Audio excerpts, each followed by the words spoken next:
अंतरिक्ष में जून महीने से फंसी नासा एस्ट्रोनॉट सुनीता विलियम्स की नई तस्वीरों ने दुनिया में हड़कंप मचा दिया है।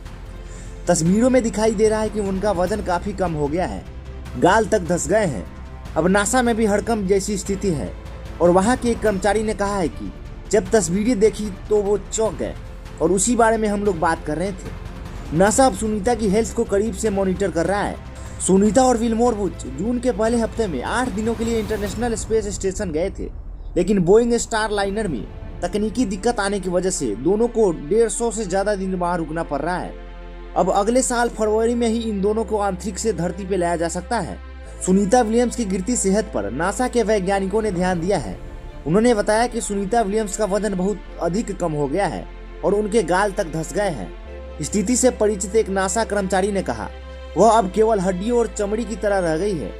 पोस्ट के अनुसार उन्होंने कहा अब उनकी प्राथमिकता उनके वजन को स्थिर करना है और उम्मीद है कि स्थिति में बदलाव आएगा। नासा के कर्मचारी ने आगे लिखते हुए कहा कि जब मैंने आखिरी तस्वीर देखी तो मैं चौंक गया और यह कुछ ऐसा है जिसके बारे में हम बात कर रहे हैं और यह एक वास्तविक चिंता का विषय है और हर कोई इसे गंभीरता से ले रहा है और लेना भी चाहिए।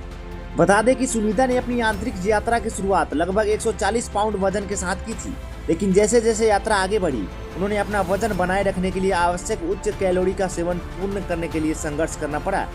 नासा के कर्मचारी ने बताया कि उन्होंने अपना वर्तमान वजन बनाए रखने के लिए प्रतिदिन लगभग 3500 से 4000 कैलोरी खाना खाती है और जब आप कैलोरी में पीछे छूटने लगते हैं तो आपका वजन तेजी से घटता है। कर्मचारी ने आगे बताया कि समस्या और भी बदतर हो जाती है क्योंकि अंतरिक्ष यात्रियों को अंतरिक्ष में अपनी मांसपेशियों और हड्डियों को मजबूत रखने के लिए हर दिन 2 घंटे से अधिक समय तक कसरत करनी पड़ती है, जिससे अतिरिक्त कैलोरी खर्च होती है। नासा के डॉक्टरों ने सुनीता विलियम्स की तस्वीरें वायरल होने से पहले उनके वजन पर ध्यान देना शुरू कर दिए थे। स्टडीज से पता चलता है कि विशेष रूप से महिला अंतरिक्ष यात्रियों को अंतरिक्ष यात्रा के दौरान मेटाबॉलिज्म में परिवर्तन के कारण अपने पुरुष समकक्षों की तुलना में अधिक तेजी से मांसपेशियों का नुकसान होता है। नासा की प्रवक्ता ने भी बताया है कि विलियम्स में बहुत अधिक ऊंचाई पर रहने के प्राकृतिक तनाव के कारण लक्षण दिखाई दे रहे थे। अब पूरे भारत की निगाह है और पूरे देश दुनिया की निगाह इसी पे टिकी है कि कब सुनीता विलियम्स स्पेस से वापस आती है और धरती पे जीवित लौटती है। हालांकि कई लोगों का यह भी कहना है कि सुनीता विलियम्स अब धरती पे वापस जिंदा नहीं लौट पाएगी, लेकिन दुआओं में असर होता है और एक दिन जरूर होगा कि सुनीता विलियम्स धरती पे वापस जरूर लौटेगी।